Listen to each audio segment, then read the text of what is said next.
So just a quick short follow-up to the video, the original video that I posted, talking about Trudeau and the Islamic invasion that is currently happening in Canada.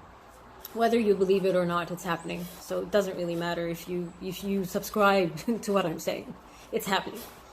I said two things that people saw as contradicting each other. I said that Muslims have one main focus, which is to spread Islam in the West. What I probably should have said was that this is the main focus of Islam, and anyone who follows the Islamic doctrine understands this really, really well and will not object to it. This is ultimately the goal, because the reasoning to spread Islam across the globe, especially in Western nations, is because they believe, in the book it says, that Judgment Day will only happen after Islam has ruled the universe, the world, the earth.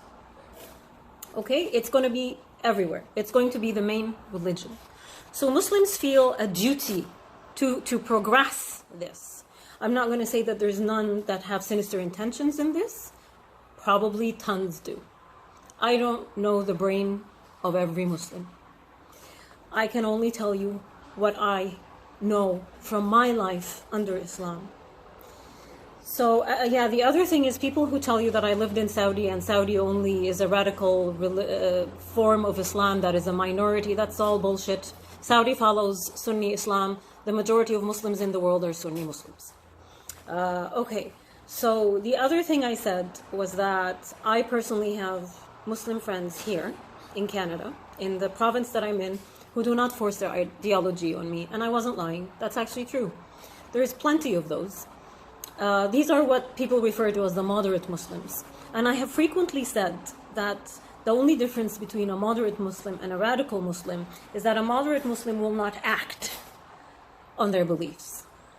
That's the only difference. So plenty of those around, they've been here forever and a day. You've never seen this hostility, this enforcement of Sharia, of Islam, which will only get worse if Trudeau gets re-elected. You've never seen it this bad. My Muslim friends go out with me as I'm wearing shorts. They go with me to wherever. You know, it's never a problem. It's never an issue. But it's also never really brought up.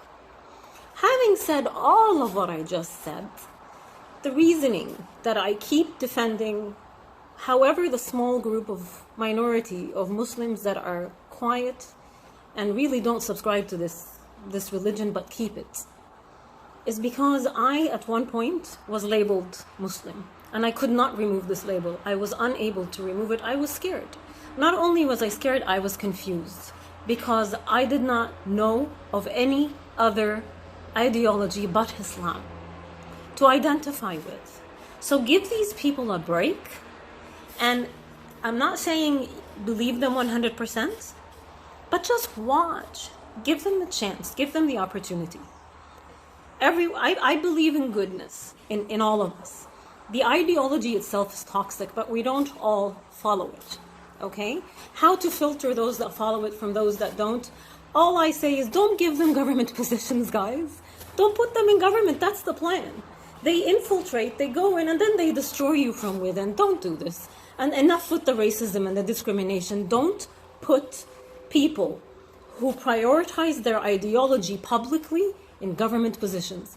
Because the minute they hold a government position, their loyalty is to that ideology and to whatever tribe they come from.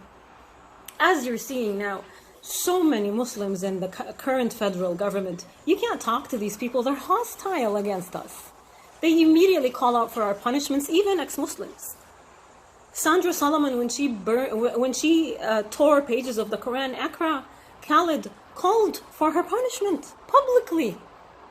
Come on, burning a book or ripping pages of a book. No, I'm sorry. This person has no place in the Canadian government.